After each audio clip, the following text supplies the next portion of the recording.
ዕለት 11 ሐምሌ በስመ አብ ወወልድ ወመንፈስ ቅዱስ አሃዱ አምላክ። ዕለት 11 ሐምሌ በዛ ዕለት እዚኣ ዮሐንስን ወዲ ሓውኡ ስምዖንን ካብ ሃገር ሰርመላስ ሰማዕትነት ተቐበሉ። ነዚ ቅዱስ ዮሐንስ ኣድዩ መኻን ነበረት። ኣቦኡ ከዓ ንእግዚአብሔር ምስጋና ይኹን ውላድ ክህቦ ይልምኖ ነበረ። ውላድ እንተረኺቡ ከዓ ብኩሉ ዘበን ህይወቱ ንእግዚአብሔር ኣገልጋሊ ክገብሮ ኢሉ መብፅዓ ተማባፅዐ። ቅዱስ ዮሐንስ ከዓ ብራእይ ተገሊጹ ጎይታ ውላድ ከም ዝህቦ ነገሮ። ምስ ተወልደ ከዓ ዮሐንስ ኢሉ ስም ኣውፅኣሉ። ብስም ዮሐንስ መጥምቕ ከዓ ቤተ ክርስቲያን ሃነፀ። ዕብይ ኢሉ ወዲ 12 ዓመት መንእሰይ ምስ ኮነ ኣቦኡ ኣባጊዕ ክሕልወን ሃቦ።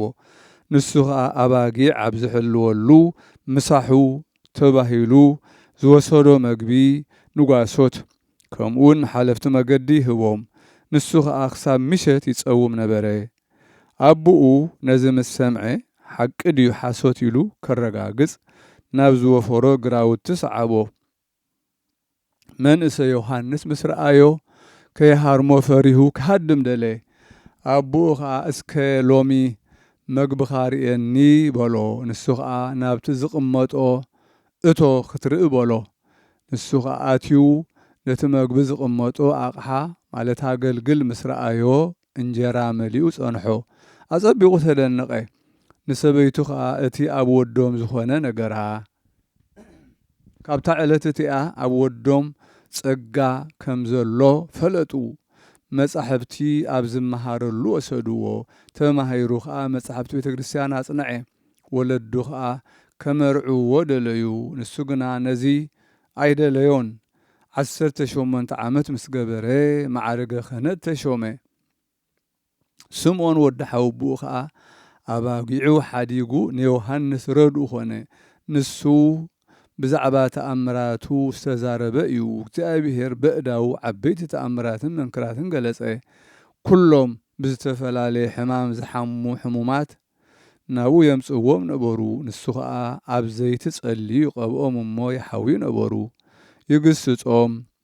እዚ ብዙሕ ሕማም ዝመጻኩም ዘሎ ብሓጢኣትኩም እዩ፣ ስለዚ ካብ ሓጢኣት ተሓለዉ ይብሎም ነበረ። እዚ ቅዱስ ዘይቁጸር ብዙሕ ተኣምራት ገበረ።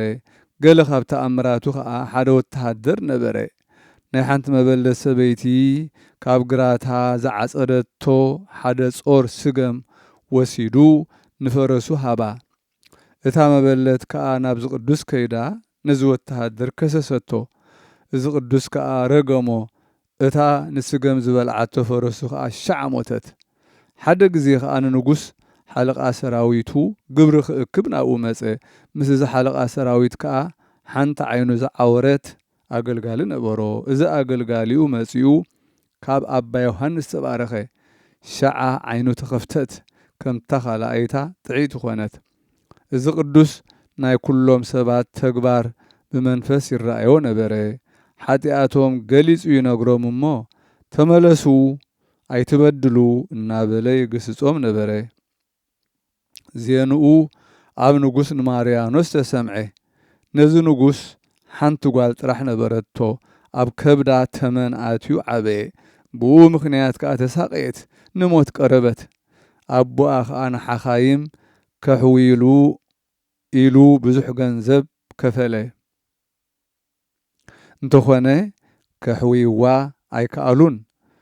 እቲ ሓለቓ ሰራዊቱ ዜና ቅዱስ ዮሐንስ ነገሮ። ሓደ ዓይኑ ዕውር ዝነበረ ኣገልጋሊኡ ከም ዘሕወዮ ንዝነበረ ኣገልጋሊኡ ከም ዘሕወዮውን ኣዘንተወሉ። እቲ ንጉስ ከዓ ልኡኻስ ሰዲዱ ናብኡ ከምጽኦ ዝብል ሓሳባት ሓሰበ። ቅዱስ ዮሐንስ ከዓ ንጉስ ናብኡ ከምጽኦ ከም ዝደለየ ብመንፈስ ፈለጠ። ንሱ ግና ብናይ መገዲ ድኻምን ምስጋር ናይ ባሕርን ይፈርህ ነበረ። ሽዑ ደመና ካብ ሃገር ሰርመላስ መንጢላ ናብ ሃገር አንጾኪያ ኣብጽሓቶ። ኣብ ቅድሚ ዝብሃን ንጉስ ከዓ ኣቐመጠቶ። ንጉስ ከዓ ምስ ረኣዮ ሰንበደ፣ ፈርሀ ድማ። ቅዱስ ዮሐንስ ከዓ ልኡኻ ሰዲድካ ናባኻ ከተምጽኣኒ ዝደለኻ እቲ ምስኪን ኣነ ኢሉ ንንጉስ ነገሮ። ሽዑ ንጓሉ ናብ ቅዱስ ዮሐንስ ኣምጽኣ ንሱ ከዓ ኣብ ልዕሊኣ ጸለየ እሞ እቲ ተመን ካብ ከብዳ ብዘይ ሕማም ወፀ። እቶም ዝረኣዩ ከዓ ኩሎም ኣጸቢቖም ተደነቑ። ንዝበርህዎን ፍቓዱ ንዝፍጽሙን ከም ዝበለ ጸጋ ንዝህብ ንእግዚአብሔር ኣመስገንዎ።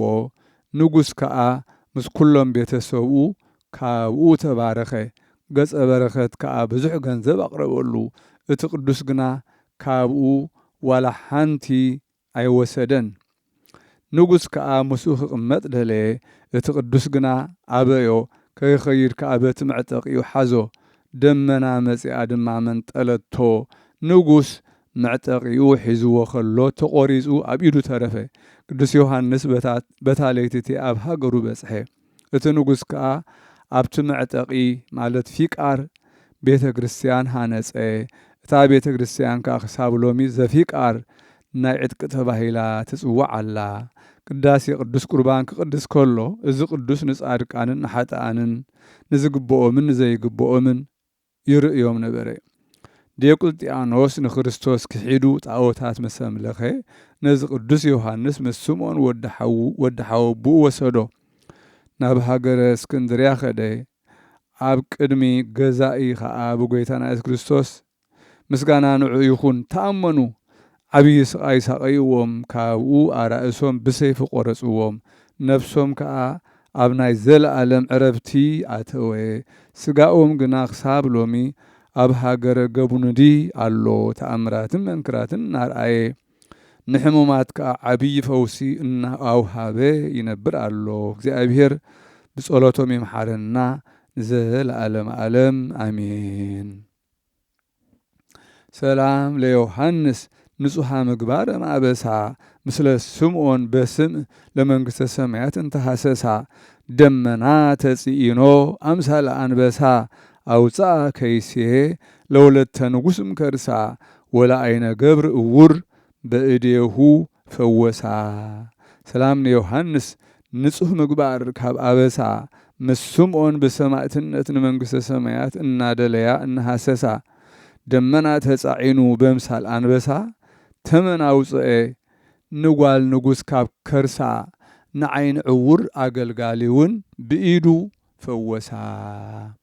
በዛ ዕለት እዚኣ ንቅዱስ አባ ኢሳይያስ ናይ ገዳም አስቄጥስ ባሕታዊ መዘክርታው እያ። በረኸቱ ምሳና ትኹን ዘለዓለም ዓለም አሜን። ሰላም ለከ ኢሳይያስ ቀሲስ ወጉሁስ ባህታዊ ዘደብረ መቃርስ ከመ አአምህከ ዘልፈ መስዋዕተ ስብሃት ሐዲስ አውዪይ እከይየ በትምህርተ መንፈስ ቅዱስ እስመ ለኃጥእ ተብህለ መስዋዕቱ ርኩስ። ሰላም ንዓኻ ኢሳይያስ ቀሲስ ባሕታዊ ፍሉይ ናይ ደብረ መቃርስ ኩሉ ሳዕ ከቕርበልካ መስዋዕቲ ምስጋና ሓዲስ ክፍኣተይ ኣርሕቕ ብትምህርቲ መንፈስ ቅዱስ ተባሂሉ እዩ። ንሓጥእ መስዋዕቱሲ ርኹስ እዩ ርኹስ። በዛ ዕለት እዚኣ ቅዱስ ኣቦ ኣባ ገብርኤል ናይ እስክንድርያ ሊቀ ጳጳሳት አዕረፈ። ንሱ ቁጽሩ ካብቶም 78 ኣበው ሊቃነ ጳጳሳት እዩ። ነዚ ቅዱስ እዚ ወለዱ ብኩሉ መገዲ እግዚአብሔር ዝኸዱ ብሩኻት ምእመናን ነበሩ። ነዚ ቅዱስ ምስ ወለድዎ ብፍርሃት እግዚአብሔር ዓበይዎ። ሓደ መዓልቲ ምስኦም ዝነበረ ሓደ ጽቡቕ ገድሊ ዝጋደል ሽማግለ ራእይ ረአየ። ነቲ ህፃን ብዙሓት ኤጲስቆጶሳት ከቢቦሞ ኣእዳዎም ኣብ ልዕሊኡ አንቢሮም ባረኽዎሞ። ኩሎም ከዓ ይኹን በሉ። ካብ ምድቃሱ ምስ ተንስአ ብልቡ እዚ ህፃን ዓብይ ክኸውን እዩ ኢሉ ሓሰበ። ካብኡ እቲ ዝረአዮ ነቦ እቲ ህፃን ነገሮ። ጽቡቕ ጌርካ መሃሮ ንሱ ርእስን ናይ ብዙሓት ኣሕዛብ ሓለቓን ክኸውን እዩ። በቲ ግዜቲ ንስኻ ኣይትርእዮን ኢኻ በሎ ኣቦኡ ከዓ ምስ ሰምዐን እግዚኣብሔር ኣመስገኖ እንድዒ ከመይ ደኣሉ በዚ ህፃን እንታይ ክኸውን እዩ በለ እቲ ህፃን 2 ዓመት ምስ ገበረ ኣቦኡ ኣዕረፈ ሓዋዲኡ ማለት ኣኩኡ ኣባ ጴጥሮስ ዝስሙ ናይ ሃገረ ብህና ኤጲስቆጶስ ብገድሉ ብሉይን ሓዲስን መጽሓፍቲ ቤተ ክርስቲያን ፈላጥ ዝኾነ ነበረ ነዚ ህፃን ወሲዱ መሃሮ እቶም ዝረኣይዎ ዝኾኑ ኩሎም ኣብኡ ብዘሎ ጸጋ እግዚኣብሔርን ብፍልጠቱን ብምስትውዓሉን ይድነቑ ነበሩ ማዕርገ ዲቁና ተሾመ 12 ዓመት ምስ ገበረ ኣልባስ ምንኩስና ልበሰ ነዚ ሓላፍ ዓለም ነዓቆ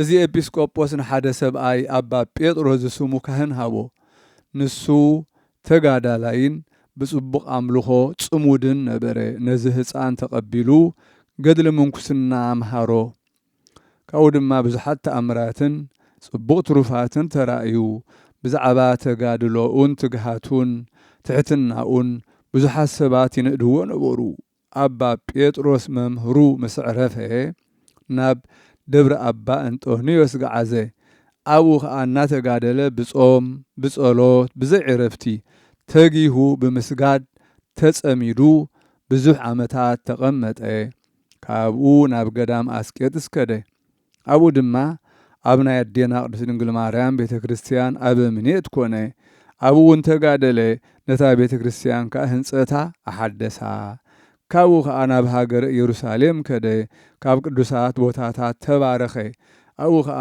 ኣብ ናይ መድሓኒና ትንሣኤ ቤተ ክርስቲያን ብኢድ ኣባ ሚካኤል ቅስና ተሾመ ካብኡ ተመሊሱ ኣብ ሃገረ ምስሪ መዓልቃ ኣብ ናይ ኣዴና ቅድስት ድንግል ማርያም ቤተ ክርስቲያን ናይ ቤተ ክርስቲያን ቅዱሳት መጻሕፍቲ እናጸሓፈ ተቐመጠ በቲ እዋነቲ ቅዱስ ኣቦ ኣባ ቄሩሎስ ሊቀ ጳጳሳት ዓረፈ መንበረ ማርቆስ ከዓ ብዘይ ሊቀ ጳጳሳት ቁሩብ መዓልታት ገበረ ኤጲስቆጶሳትን ዓበይቲ ህዝብን ምእመናንን ተኣከቡ ንዕኡ ክሾምዎ ከዓ ተሰማምዑ ሰይጣን ጸላኤ ሰናያት ግና ክፉኣት ሰባት ኣላዓኢሉ ኣብ ልዕሊኡ ቀኒኦም ሹመት ናቱ ኣይደለዩን እንታይ ደኣ ንመንፈሳዊ ቅዱስ ኣቦ ኣባ አትናቴዎስ ወድ ከሊል ሾምዎ ብዘይ መንቅብ ጽቡቕ ምግባረ ሰናይ ቅኑዕ ምምሕዳር ከም ናይ አትናቴዎስ ሐዋርያዊ ዝመሰለ ተራእየ ንሱ ድማ ኣዕረፈ ደጊሞም ከዓ ኤጲስቆጶሳትን ዓበይቲ ህዝብን ተኣከቡ ብኢዶም ጽሒፎም ኣባ ገብርኤል ሊቀ ጳጳሳት ይሸየም ኢሎም ሰሚሮም ወሰኑ ሽዑ ድማ ሰይጣን ኣብ ማእከል ህዝቢ ህውከት ኣለዓዓለ ሽሙን ሽም ካልኦትን ኣብ ወረቐት ክጽሕፉ ኣብ መሰዊ ኣቐሚጦም 3 መዓልታት ክጽልዩን ኣብ ልዕሊኡ ክቅድሱን እግዚአብሔር ነዛ ክብርቲ ሹመት ዝሓረዮ ድማ ስሙ ክገልጸሎም ኢሎም ተሰማምዑ ከምኡ ከዓ ገበሩ ሓደ ንእሽቶ ህፃን ኣምጽኡ ንሱ ከዓ ናይዚ ኣቦ ስም ዝተጻሕፈ ወረቐት ኣውፅአ ንቤተ ክርስቲያን ናይ መዓልቃ ቃውመ ማለት ዓንዲ ገይሮም ሾምዎ ደጊሞም እውን ሹመቱ ኣይተፈጸመን ነቲ ፍሉጥ ወዲ ኣብሳድ ኣባ ዮሐንስ ደኣ ሾምዎ በቲ እዋነቲ ኣብ ልዕሊ ናይ ሃገረ ግብፅ ቤተ ክርስቲያን ብዙሕ ሽግር ኮነ እዚ ኣባ ገብርኤል ከዓ ናብ ደብረ ኣባ እንጦንስ ኸደ ኣብኡ ዓብዪ ተጋድሎ ተጋደለ ብጾም ብጸሎት ለይትን መዓልትን ተጊሁ ብምስጋድ ተጸምደ ብገድሉ ኣብ ልዕሊ ብዙሓት ጸብለል ክሳብ ዝብል 1 ዓመት ነበረ ቅዱሳን መነኮሳት ረኣያት ኣብ ልዕሊኡ ረኣዩ ካብኣቶም ገሊኦም ኣባ ገብርኤል ኣብ ሃገረ እስክንድርያ ኣልባስ ሊቀ ጳጳሳት ክለብስ ዝረኣየ ኣሎ ብዙሓት ክርስቲያንን ኣህዛብን ከቢቦሞ ገሊኦም ከዓ ናብ ገዳም ኣስቄጥስ ናብ ናይ ኣባ መቃርስ ገዳም ኣብ ኣኽሽየም ክኸይድ ከሎ ዝረኣይዎ ገሊኦም ከዓ ቁጥሪ ዘይብሉ መፋትሕ ከም ዝተቐበለ ዝረኣዩ ኣለዉ ብዙሕ ግዜ ናብ ደብረ ኣባ መቃርስ ክወርድ ይደሊ ነበረ ግና ከይተኻእሎን ምኽንያቱ ይሓምም ስለ ዝነበረ ቅዱስ አባ አንጦንዮስ ካብ ራእይ ተገልጸሉ ኣነስ እግዚኣብሔር ዝፈቆዶ ግዜ ከይበጽሐ ከምኡውን ብዘይፍቓደይ ካብዚ ደብሪ ክትከይድ ኣይፈቅድን እየ በሎ። ዓመት ምስ ተፈጸመ ሓደ ቅዱስ ሽማግለ ራእይ ረአየ። ክቡር መልኣኽ ካብ ሕጂ ብሰለስተ መዓልቲ ንኣባ ገብርኤል ክወስድዎ ኣብ ሃገረ እስክንድርያ ሊቀ ጳጳሳት ክሾምዎ እዮም በሎ። እቲ ሽማግለ ከዓ ንኣባ ገብርኤል ነገሮ። ካብኡ ናብቲ ደብሪ ኣባ አንጦንዮስ መኮንን ሃገረ ጣሃ መጸ። ምስኡ ድማ ኣበምኔትን መሳፍንትን መጽሓፍ መልእኽቲ ናይ ንጉሥ ሒዙ ንኣባ ገብርኤል ቀልጢፎም ከምጽእዎ ኣብ ሃገረ እስክንድርያ ሊቀ ጳጳሳት ክሾምዎ ዝብል ሒዙ መጸ። ሽዑ ብዘይፍቓዱ ብዓብዪ ክብሪ ወሰድዎ። ምስኡ እውን ኣበው ኤጲስቆጶሳት ነበሩ። እቶም ህዝቢ ኩሎም ብኡ ተሓጐሱ። ኣብ መንበር ማርቆስ ወንጌላዊ ሊቀ ጳጳሳት ሾምዎ። በታ ዕለት እቲኣ ሓደ ጳጳስ ንኢየሩሳሌም ሾመ። ከምኡውን ኤጲስቆጶሳትን ቀሳውስትን ዲያቆናትን ሾመ። ድሕሪኡ እውን 3 ግዜ ሜሮን ቀደሰ። ከምዚ ኢሉ 1 ዓመትን ወርሕን ገበረ። ብድሕሪዚ ኣባ አንጦንዮስ ተራእዮ እንሆ ግዜ ዕረፍትኻ ቀሪቡ ድሕሪ 1 ዓመትን መንፍቕን ናብ እግዚኣብሔር ክትግዕዝኻ ናይ ዘለዓለም ህይወት ከዓ ክትወርስኻ በሎ። በቲ እዋን እቲ ኣብ ልዕሊ ህዝበ ክርስቲያን ዓብዪ ሽግር ኮነ። እዚ ኣቦ ድማ ከድሕኖም ናብ እግዚኣብሔር ለመነ። ካብኡ ኣባ ገብርኤል ሊቀ ጳጳሳት ናብ መንበሩ ኣይተመልሰን። እንታይ ደኣ ዓመት ሙሉእ ኣብ ምስሪ ተሓብአ። ብዘይካ ሓደ ምእመን ከዓ ኣበይ ከም ዘሎ ዋላ ሓደ ዝፈልጥ ኣይነበረን። ለይትን መዓልትን ኣብዚሑ ብምግዳሉ መልክዑ ተቐየረ። ስጋኡ እውን ደረቐ። እግዚኣብሔር ከዓ ንሓደ ኣማኒ ሰብኣይ ሕያዋይን ጻድቕን ግብሩ ገለጸሉ። ንሱ መንፈሳዊ ቅንዓት ቀንኣሉ። ካብቲ ዝነበሮ ቦታ ኣውፂኡ ኣብ ናይ ሃዋርያት ቤተ ክርስቲያን ኣቐመጦ። ብጸሎታትን ብቅዳሴያትን ተጸሚዱ ብዙሕ መዓልታት ገበረ። ንድኻታት ይበጽሖም፣ ዝደለይዎ ድማ ይህቦም ነበረ። ናብኡ ዝመፁ ምእመናን ህዝቢ ከዓ የጸናንዖም ይናዝዞም ነበረ። ሓደ መዓልቲ ኣባ አትናቴዎስ ሊቀ ጳጳሳት ብጋህዲ ተራእዮ። ብዛዕባ እዚ ኣይትሕዘን፣ እግዚኣብሔር ካብ ብዝሒ ድኻምን ሽግርን ኣድሒኑካሎ በሎ። እንሆ ኣባኻ ሕማም ክመጽእ እዩ፣ ጐይታና ትዕግስትኻ ክፍጽመልካ እዩ። ስለዚ ተሓጐስ፣ ካብ እግዚኣብሔር ዝዓበየ ጸጋ ተቐቢልካ ኢኻ ናይ ዘለዓለም ህይወትን ዘይውዳእ ሓጐስን ክትወርስ ኢኻ በሎ። ሽዑ ብርቱዕ ሕማም ሓመመ፣ ይቆናዞ ነበረ። ብዛዕባ ጸኣተ ነፍሱ ካብ ስጋኡ ይፈርህን ይድንግጽን ነበረ። ከምኡውን ኣብ ቅድሚ እግዚኣብሔር ምዃሙ ስእሊ እግዝእትነ ማርያም ኣብኡ ነበረት። ናብኣ ኣማለደ፣ ንሳ ድማ ተገልጸትሉ። ጐይታና እውን በቲ ግዜቲ ብብሩህ ገጽ ተራእዮ፣ ናዘዞ፣ ኣጸናንዖ፣ ኣይትፍራህ፣ ተሓጐስ ደኣ መንግሥተ ሰማያት ተቐሪቡልካ ኣሎ። ክሳብ 3 መዓልቲ ካብ ዝሓላፈ ዓለም ክትግዕዝ ኢኻ በሎ። ከምቲ ዝተባህሎ ኣብ ሳልሳይ መዓልቲ ብሰላም ዓረፈ። በረኸቱ ምሳና ይኹን ንዘለዓለም ዓለም ኣሚን። ሰላም ለከ ብእሲ መስተጋድል ሊቀ ጳጳሳት ገብርኤል ኣመ ኣደንገጸከ ሞት በሰዓተ ሰይል ሰማይከ ቃለ እምወልደ ማርያም ድንግል መንግሥተ ሰማያት ነሳእከ ኢትፍራህ ዘይብል። ሰላም ንዓኻ ሰብኣይ መስተጋድል ሊቀ ጳጳሳት ገብርኤል፣ ሞት ምስ ተሰንበደካ ኣብ እዋን ሰንደልደል ቃል ሰማዕካ ካብ ወዲ ማርያም ድንግል መንግሥተ ሰማያት ንዓኻ እዩ ኣይትፍራህ ዝብል።